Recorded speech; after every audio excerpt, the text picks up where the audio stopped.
මම දන්න හැ ඇයි උඹ මේ වීඩියෝ එක ටච් කළේ කියලවත්.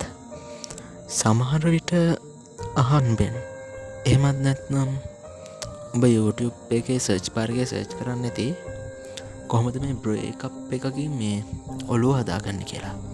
කොටිම කිව්වොත් දුක නිවාගන්න කොහොමද කියලා. එහෙම සර්ච් කරද්දී මේ වීඩියෝ එක හම්බෙන්නේ නැති. ඉට්ස් ඕකේ මොන විදියකින් හරි හම්බුණා. මම කියන්නේ මම උඹේ ජීවිතයට සාමය සහ සතුට ගේන සාම දූතයා කියලා. ඒක බොරුවක්නේ. මමත් කන්ටෙන්ට් ක්‍රියේට් කරන මනුස්සෙක් YouTube එකේ පණ්ඩිත කතා ටිකක් කියන මිනිහෙක් සමහරුන්ගේ කෝණේ සමහරු බලන විදියට. ඒක මට අදාළ නැහැ. හැබැයි මෙතනදී මම කතා කරන්නේ තම්නේල් එකේ තිබිච්ච දේ ගැනම තමයි. මොකද්ද? රිලේෂන්ෂිප් එකක් බ්‍රේකප් වෙලා හැබැයි හිත හදාගන්නේ කොහොමද කියන එක. වීඩියෝ එක අහන්න කලින් පොඩි දෙයක් කරන්න පුළුවන් නම් කොලයක් ගන්න. ඒක සුදු වත්තරයක් වෙන්න පුළුවන්, මොකක් හරි අහක දාන කොලයක් වෙන්න පුළුවන්. තියෙන හැම අවුලක්ම දුකක්ම වේදනාවක්ම බනින්න තියෙන හැම දෙයක්ම ලියන්න. ලුණුවෙන් බොල්ල ඇතිව. ඊට පස්සේ ඕක පුච්චලා දාපන්. හරි. මම මේක කරන්න කිව්වේ පොඩි ට්‍රික් එකක් විදිහට. මොකද දන්නවද පුච්චලා දාන්න කිව්වේ කවුරු හරි දැක්කොත් අවුල්නේ. ඒකින්ද පුච්චලා දාන්න. මම දන්නවා කිසිසේත්ම උඹ ඉන්න තත්ත්වය ලේසි නෑ. ඒක මට වීඩියෝ එකකදී මචං මෙහෙම කරපන් කියලා මට පණ්ඩි ටෝක් ටිකක් දෙන්න පුළුවන්. ඔබට ඒක හරි.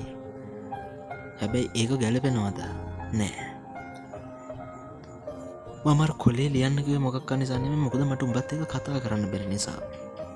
අන්තිමේදී නිකන් උඹ මට උඹේ අවුල කිව්වා වගේ එකක් වෙන හින්දා මම කොලේක ලියලා දාලා පුච්චලා දාපන් කිව්වේ.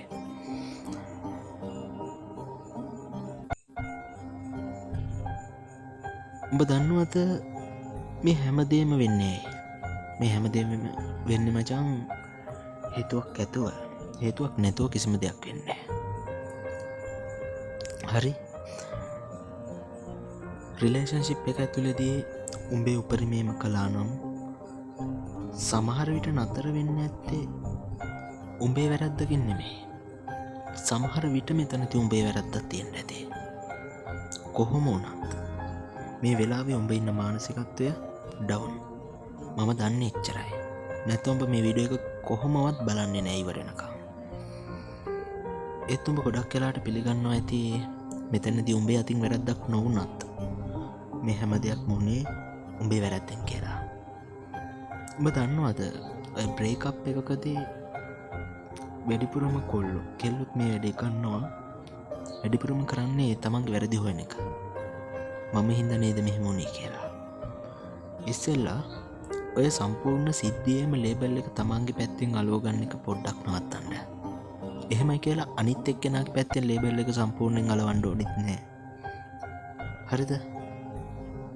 මෙතන ගොඩක් දුරට මේක මේ විදිහට උනේ මේ මොහොතේ වෙන්න තිබිච්ච දෙයක් නිසා. අපි ජීවත් වෙන්නේ මචං වර්තමානයේ. දැන් උඹ අතින් වැරද්දක් වුණා කියහන්කෝ. ඒක උනේ අතීතේ. අපිට ඒක වෙනස් කරන්න බෑ. කාලය හරහා පස්සට යන්නද බෑනේ. වෙන දේ වෙලා ඉවරයි. හැබැයි උඹට ලොකු බලාපොරොත්තු තියාගෙන අනාගතය වෙනස් කරන්න දඟලන්නත් බෑ. යම් තාක් දුරකට පුළුවන්. හැබැයි උඹට මේ මොහොතේ කරන්න තියෙන හොඳම දේ කරන්න පුළුවන් නේ. මෙතනදී මම හිතන්නේ මෙතන උනේ සම්පූර්ණයෙන්ම උඹට අලුතින් ඉඩක් හැදිච්ච එක. මෙතන මං කියන්නේ ඔයාගේ දක්ෂතාවය එළියට ගන්න, ඔයාගේ ඇටිටියුඩ් හදාගන්න, ඔයා පට්ට පොරක් ඉන්න, ඔයාට හම්බෙච්ච chance එකක් කියලා. එහෙම කියලා මට ඔයාව බොරුවට ට්‍රැක් එක දුවවන්න බෑ. එහෙම කරන්න බෑ. මොකද ඔයා මේ වෙලාවේ ඉන්නේ මෙන්ටලි ඩවුන් වෙලා ඉන්න හින්දා. ඔයා දන්නවද මමත් කන්ටෙන්ට් එකක් හදනවා මොකක් හරි සිද්ධියක් අල්ලගෙන මම මේක කියලා ඉවර වෙලා යයි. උඹත් මේකට view එකක් විදිහට ඇඩ් වෙයි. ඒත් මෙතනින් එහාට උඹේ මර පරණ අවුල් ට්‍රැක් එකේ ගියොත් ඒක උඹට පට්ටම අවුල්. මං කොහොමත් ගිය කාට හරි ගිය කීට හරි බනින්න යන්නේ නෑ. බද ගොඩාක් වීඩියෝස් වල දැකලා ඇති උඹටත් පොඩි චූන් එකක් තියෙනවා ගිය කාට බනිනකොට ඒක ගිය උඹේ වටිනාකම දන්නේ නැති හින්දා ඒක ගිය උඹ ගැන දන්නේ නැති හින්දා උඹේ මාර වටින මිනිහෙක්. එහෙම මට නිකන් බොරුවට ට්‍රැක් එකක දුවන්න ඕනේ නෑ. නිකන් බොරුවට පොහු තෙල් ගාන්න ඕනෙත් නෑ. මොකද දන්නවද සමහරට අනාගතයේ මේ ප්‍රශ්න විසඳලා උඹ ආපහු සෙට් වෙන්නත් පුළුවන්. ඒක අතිශය කලාතුරකින් වෙන්න පුළුවන්. එතනදී ඔබ දන්නවද ඔය කතාවේ දුෂ්ටය වෙන්නේ කවුද කියලා? මේ වීඩියෝ එක ක්‍රියේට් කරපු මම. ඒක හින්දා මම ඔය ගියපු කාටවත් බනින්න යන්නේ නැහැ. හැබැයි මෙතනදී මට එක දෙයක් තේරෙනවා. ඔබ මේ වෙලාවේ ඩවුන් ගහලා ඉන්නේ කියලා. ඔබ මේ වෙලාවේ උඹේ සිද්ධිය අල්ලගෙන ගොඩාක් දුරට හිතනවා. අපි පොඩ්ඩක් මචං ඒ දුරට හිතෙනක නවත්තමු. මම නම් කියයි. හැබැයි කරන්න ඕනේ උඹනේ. ඒක තියෙන අමාරුකම දන්නෙත් උඹ. ඔව් ඒක ඇත්ත බං. ඒ වුණාට මෙතනදී ඔයාට ඔයා ගැන හිතලා තීරණයක් ගන්න වෙනවා. එක්ක මේ විදිහටම යනවද නැත්නම් යන විදිහ වෙනස් කරනවද කියලා. ඔබ දන්නවද ඔය මමත් සමහරට ඔයාගෙන් අයින් වුණේ ටොක්සික් රිලේෂන්ෂිප් එකක් වෙන්න පුළුවන්. එහෙම නැත්නම් පට්ටම ආදරෙන් හිටිය රිලේෂන්ෂිප් එකක අනිත් එක්කෙනා වෙන්න පුළුවන්. හැබැයි ඇත්තම කතාව මම දන්න විදිහට උඹේ මොන අඩුපාඩුව තිබුණා ඇත්තටම උඹට හතරේ නෑ. මේ මිනිස්සු උඹ දාලා යන්නේ නෑ. ඒක තමයි ඇත්ත කතාව. මේක ටිකක් රිද්දේ නැත්තම් නමුත් ඒක පිළිගන්න වෙනවා. ඔබ ලස්සන මදි නම් වෙන ලස්සන එකක් කම්පුනා නම් ෂුවර් ඒ පැත්තට යනවා. එහෙම නැති මිනිස්සු ඇති. මම පවිත්‍ර ආදරයට මුකුත් කියන්න යන්නේ නෑ උඹලගේ. එහෙම එක්කෙනෙක් අහනවා නම් හැබැයි බහුතරය ලුක් එක දිහා බලලා යනවා. සල්ලි දිහා බලලා යනවා. තත්ත්වය දිහා බලලා යනවා. සමාජ ස්ටේටස් එක දිහා බලලා යනවා. ඒක බං මේ ලෝකේ හැටි. හැබැයි මම දැකලා තියෙන එක දෙයක් තමයි පුංචිම කාලේ ඉඳන් කොල්ලෝ අවුරුදු 16 ඉඳන් මුන් try කරනවා මේ රිලේෂන්ෂිප් කියන එක ලොකුවට. අනිත් තමන්ගේ හැම වැඩක්ම ફોකස් කරන්නේ. සමහර කෙල්ලොත් එහෙමයි. තමන්ගේ අනිත් වැඩ ફોකස් කරන්නේ නැතුව ඒ වැඩ කරන්නේ නැතුව ලොකුවට ඒගොල්ලෝ try කරනවා රිලේෂන්ෂිප් කියන එක පස්සේ යන්න. අන්තිමේදී O level එක ඩවුන් කරගන්නවා. එහෙම නැත්නම් A level කාලේදී A level down කරගන්නවා. එහෙම නැත්නම් කැම්පස් ලයිෆ් එක ඩවුන් කරගන්නවා. මොනවා හරි තැනකදී තමන්ගේ ටර්නින් පොයින්ට් එකක් අවුල්ම කරගෙන ටික කාලයක් ගිහින් ඉතාමත් සවුත්තු ඩයල් එකක් විදිහට සමාජය හැසිරෙන්න පටන් ගන්නවා. එතනදී එයා දන්නවද මොකද සමාජයට කියන්නේ කියලා? මේක මගේ වැරද්දක් හින්දා නෙමෙයි. අරකි මට මෙහෙම කරපු හින්දා, අරකි මට බූට් එක තිබ්බ හින්දා, අරුමාව දාලා ගියපු හින්දා මම මෙහෙම උනේ නැහැ. මෙතන සමස්තයක්ම ගත්තොතින් මෙතන වැරද්දුනේ තමන්ගේ මතින්. එහෙනම් මොකද්ද මචං උඹ කිව්වේ? තමන්ට වැරද්ද පටව ගන්න එපා කියලා නේද කිව්වේ? නෑ මම මෙතන කිව්වේ අනවශ්‍ය වැරදි ඔයා පටව ගන්න එපා. හැබැයි ඔයාගේ විසින් වෙච්ච වැරදි වලට ඔයා වගකීම ගන්න ඕනේ. එහෙම නැත්නම් ඔබේ කොඳුනාරට ශක්තිමත් නෑ. කොඳුනාරට ශක්තිමත් හැදිලත් නෑ. තමන්ගේ අතින් වෙච්ච වැරදි තමන් පිළිගන්න ඕනේ. ඒක කාටත් පොදුවේ. ඒකට උඹේ රටේ ප්‍රෙසිඩන්ට්ගේ පුතාවෙන් ඒක අදාළ නෑ. ගොවියෙක්ගේ පුතෙක්ද අදාළ නෑ. මොන තරාතිරමක කෙනෙක්ගේ පුතෙක්ද අදාළ නෑ. කවුරුණත් ඒක අදාළ නෑ. තමන්ගේ වැරද්ද තමන් පිළිගන්න ඕනේ. රිලේෂන්ෂිප් එක බ්‍රේක් අප් වෙන්න තියෙන ප්‍රධානතම හේතුව තමන්ගේ වැරද්දක් නම් ඔයාට කොන්දපන තියෙන්න ඕනේ සොරි කියලා කියන්න. හරි ඔයා සොරි කියලාත් කිව්වා. එතනදී ඔයා සම්පූර්ණයෙන්ම 100%ක්ම රිජෙක්ට් නම් එපා වෙලා නම් තව එකපාරක් පොඩ්ඩක් try කරලා බලන්න කතා කරලා. එහෙමත් නැත්තම් එතනින් එහාට අතහැරලා දාන්න. මට ලේසි කියන්න කරන්න ඕනේ ඔයා. ඒක පට්ට අමාරුයි. ඒක මම දන්නවා. හැබැයි ඔයා ඉමෝෂන් පස්සේ යන්නේ නැත්තම් හිත මේක සර්කල් එකක් වගේ යන එක නවත්තන්න ඕනේ. ඔයාට මොකක් හරි දීපු gift එකක් හරි මොකක් හරි දෙයක් හින්දා දීපු දෙයක් ඔයා අල්ලගෙන ඒ දේ හිත ඔයා ඇතුලෙන් ලොකු වපසරියක් හදාගත්තොතින් ඔයාට මේ ප්‍රශ්نين ගොඩ එන්න බෑ.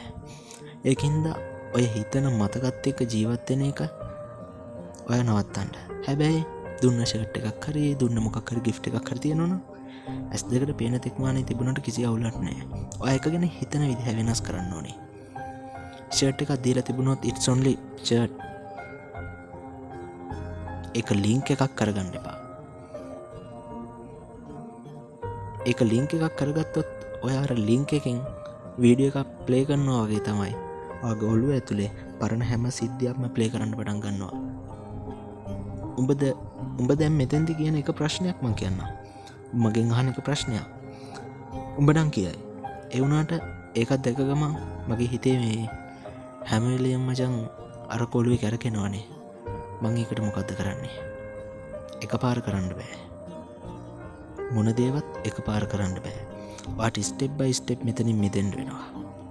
අප පුළුවන් තරම් මේ සතිය දෙක ඇතුළත මම මේ කියන දේවල් ටික try කරලා බලන්න. හරිද?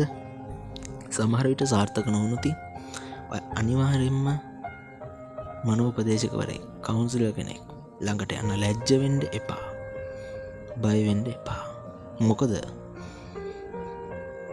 මම ෆස්ට් ටයිම් කවුන්සිලර් කෙනෙක් ළඟට යද්දී මට තිබුණ මාරම චකිතයක්. මම හිතුවේ මං ඉමෝෂනලි පට්ටි ස්ට්‍රොං මිනිසෙක් කියලා. හිතන දේවල් මාරම ස්ට්‍රොං කියලා. හැබැයි ගියාට පස්සේ තමයි තේරුනේ මම මොකක්ද මං ගැන හිතන් හිටපු විදිය කියලා. කවුන්සිලර් කෙනෙක් ළඟට යන එක ලැජ්ජ වෙන්න හේතුවක් නෙමෙයි. හැබැයි ඔයාට අනිවාර්යෙන් යන්න උමනාවක් ආවොතින් ඔයා යන්න. මොකද මොන ප්‍රශ්නේ වුණත් අර නියපොත්තෙන් කඩන්න තියෙන එක පොරෙන් කපන මට්ටමට වර්ධනය කරගන්න යන්න එපා. හරි. මං කිව්වනේ මේ දවස් ටිකේ කරන්න දේවල් ටිකක් කියන්නම් කියලා. ඔය බූට් සින්දුව අහන එක දැන් නවත්තන්න. ඔයා ගොඩක් දුරට බූට් සින්දුව ඇතුළට ගිහිල්ලා ඒකේ චරිතය බවට ඔයාව රීප්ලේස් කරන්න හදනවා. එතනදී මාරම ලස්සනයි බෑග්ග්‍රවුන්ඩ් මියුසික් එකත් එක්ක ඔයා ඒ චරිතය රඟපානවනේ. හැබැයි ඒ වැඩේ කරන්න ගත්තොතින් ඔයාට ඒ සින්දුව ඇහෙන හැම වෙලාවකම ඔයාගේ විෂුවල් එකේ විරුද්ධ පාර්ට්නර්වයි ඔයාවයි දෙන්නම පේන්න පටන් ගන්නවා. ඒක හැම වෙලේම ඔළුව ඇතුලේ රිමයින්ඩ් වෙවි යනවා. අන්තිමේදී ඕක ඔළුවෙන් අයින් කරගන්න බැරි වෙනවා. ඒකින්ද කරුණාකරලා ඒ කරන දේ නවත්තන්න. ඔයාට ඒ සින්දුව වල තේරුම පස්සෙන් ගිහිල්ලා ඔයා ඒකට මූඩ් ගහනවා නම් ඔයාට සින්දුව ලයිරික්ස් තේරෙන්නේ නැති සින්දු වගේක් අහන්න පටන් ගන්න. හරි. මං කිව්වේ ඒ සින්දු අහන තැනදී ඔයා වැඩ කරන්න ඕන විදිය ගැන. ඊළඟ එක. රට වටේම මිනිස්සුන්ට දුක කියන්න යන්න එපා. යාළුවෝ හිටිය පළියට දුක කියන්න යන්න එපා. මිනිස්සු හිටිය පළියට දුක කියන්න යන්න එපා. මොකද දුක කියන එක මිනිස්සු සීමා කරන්න ඕනේ. මොකද දන්නවද? වෙලාවකදී උන් අපේ දරුණුම තැනින් අල්ලලා අපිව රිද්දන්න පටන් ගන්නවා. දරුණුම තැන මොකක්ද? ඔබ හිතන තැන නෙමෙයි. මං කිව්වේ හිත ගැන. ඔබ කොහොම හිතුවත් දන්නේ නැහැ. මිනිස්සු හරි කැමති කුණු රහක් උන්ට අහන්න හම්බෙනවට. ඒ වගේම ඒ කුණු රහක් පල් කර කර ලෝකෙ හැම තැනම කියන්න. මෙතනදී උඹ උඹේ පර්සනල් දේවල් මිනිස්සුත් එක්ක කතා කරද්දී තාමත් පරිස්සම් වෙන්න ඕනේ. මොකද උඹ ඉන්නේ පට්ටම ෂොක් එකක. එතකොට උඹට ෆිට් කියලා හිතෙච්ච හැම එකටම උඹේ ප්‍රශ්න කියන්න පටන් ගනී. ඒකින්ද මේ දවස්වල විශ්වාසවන්ත මිනිසෙක් එක්ක විතරක් කතා කරන්න. කතා කරන මිනිසෙක් නැත්තම් කවුන්සිලර් කෙනෙක් ළඟට යන්න. ඊළඟ එක. පොයින්ට් දෙකක් කිව්වා. මොකද්ද මම මුලින්ම කිව්වේ? මුලින්ම කිව්ව එක තමයි බූට් සින්දුව අහන එක නවත්තන්න. දෙවෙනි එක හැමෝටම දුක කියන්න යන්න එපා. විශ්වාසවන්ත මිනිසෙක් විතරක් කියන්න. මේ වෙලාවේ ඔයාගේ මෙන්ටලිටි එක ඩවුන් වෙලා තියෙනවායි කියන එක ඔයා පිළිගන්න ඕනි.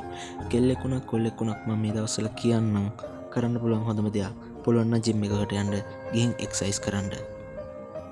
හිතේ වේදනාව අමතක කරලා අපෝ නෑ කියලා හිතන්න එපා. හිතේ වේදනාව ඇතුලේ තියෙයි.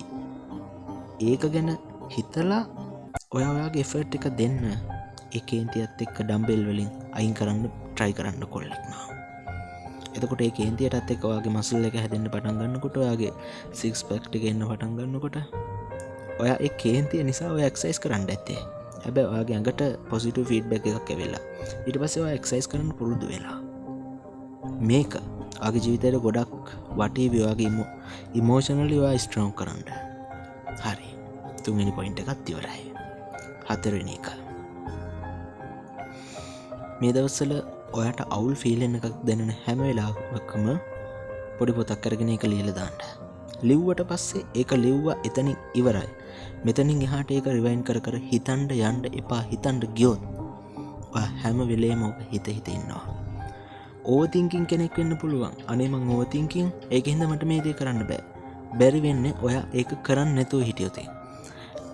මෙතනදී ඔයා try කරන්න ඕනේ ඔයාට හිතෙන ෂණයකින්ම මේ දේ මේ විදිහට හිතුවොත් මම ඩවුන් වෙනවා. ඒකින්ද මේක මම හිතන්නේ නැහැ කියන තැනට ඔයාගේ ඔළුව හදාගන්න. ඔයාගේ ඔළුව හදාගන්න. මොකද අපිට මොන දෙයකටත් වඩා වටින්නේ ඔයාගේ මානසික නිදහස සහ ඔයාගේ මානසික සෞඛ්‍යය. ඒක ගැන ඔයා අනිවාර්යයෙන් හිතන්න ඕනේ. ඔයාගේ goals මගහැරේවි.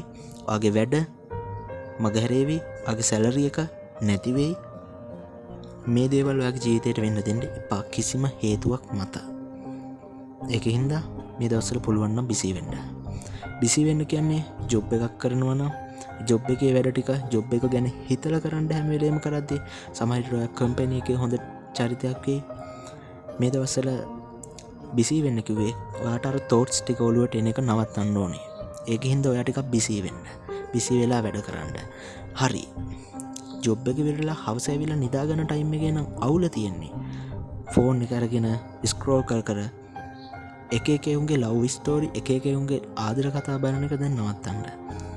පටන් ගත්ත තැන ඉඳන්ම ටීවී එකේ පෙන්වන්නේ ඉස්කෝලේ යන කාලේ ඌවන්ගේ ඉඳන්ම නාකි වෙන තැන ඉඳන්ම කවදාකවත් ඉවර වෙන්නේ නැති කතා. ඒව ඇතුලේ අපිට දෙන රසයක් නෙමෙයි තියෙන්නේ තනිකරම කුණු රසයක්. මිනිස්සු ඒකට හරිම කැමතියි. ඒකෙන්ද මිනිස්සු ඒකට ඇඩික්ට් වෙලා බලනවා. ඒකෙන්ද ඒ දේ නවත්තන්න. තව දෙයක්. අන්තිම බෝනස් ටිප් එක. වැඩිපුර ප්‍රෝන් වීඩියෝස් බලනවා නම් අසභ්‍ය දර්ශන බලනවා නම් ඒක මේ දවස්වල නවත්තන්න. මොකද ඔයා ස්ට්‍රෙස් එක පිට කරන්න ඒ දෙයට ඕනෑවට වඩා ඕව ඇඩික්ට් වෙන්න පුළුවන්. ඕව ඇඩික්ට් වුණොත් ලොකු අවුලක්. මේක වැඩිපුරම පිරිමි පාර්ශවයට කියන්නේ. කෙල්ලොත් ඇති. මම දන්නේ. මෙතනදී ඔයාට ගන්න තියෙනවා ලොකු ඩිසිෂන් එකක් ඔයාගේ ජීවිතය සම්බන්ධව. මෙතනදී ඔයා තීරණයක් ගත්තේ නැත්නම් මේ විදිහටම යනවද නැත්නම් වෙනස් විදිහකට යනවද කියලා. ඔයා වෙනස් විදිහකට යනවද කියන තීරණයක් ගත්තේ නැත්නම් ඔයාගේ ජීවිතය වෙනුවෙන් ඇම්බියුලන්ස් එකක් යනවා. ඉදිරිය වෙනුවෙන් ඔයාට කවදාකවත් ඔයාව රිකවර් කරගන්න බැරි වෙයි. ෆයිනලි ඔයාට මම රෙකමන්ඩ් කරනවා හැම වෙලේම ඕවර්තින්කින් ගිහින් ඔයාට මේක කන්ට්‍රෝල් කරගන්න බැරි මට්ටමකට එනවා නම් රට වටේ උන්ට දුක කියනවට වඩා ඔයා ගිහින් කවුන්සිලර් කෙනෙක් හම්බෙන්න. මං කියපු දේවල් ටික try කරලා බලන්න ගොඩක් දුරට ඔයාට සහනයක් හම්බෙයි. මම බලාපොරොත්තු වෙනවා ඔයාගේ කමෙන්ට් එකත් එක්ක ඔයා බලාපොරොත්තු වෙන දේවල් එක්ක ඔයා කමෙන්ට් එකේ දාන ප්‍රශ්නත් එක්ක ඊළඟ වීඩියෝ එක රිලේෂන්ෂිප් දෙවනි වීඩියෝ එක. ඒකෙන් පුළුවන් මට කතා කරන්න ඔයාගේ ප්‍රශ්න වලට ගැළපෙන උත්තරය මොකක්ද කියලා. හැබැයි එතකන් මතක තියාගන්න හිතන්න එපා. හිතන්න ගියොත් ප්‍රශ්නය වවා ගන්න පුළුවන්. ප්‍රශ්නේ වෙවෙන්නේ අපි හිතන්න ගත්තොත්. ඒකින්ද හිතන එක නවත්තන්න. ප්‍රශ්නය වවා ගන්න එක නවතේ. එහෙනම් බුදු සරණයි. පරිස්සමෙන් ඉන්න.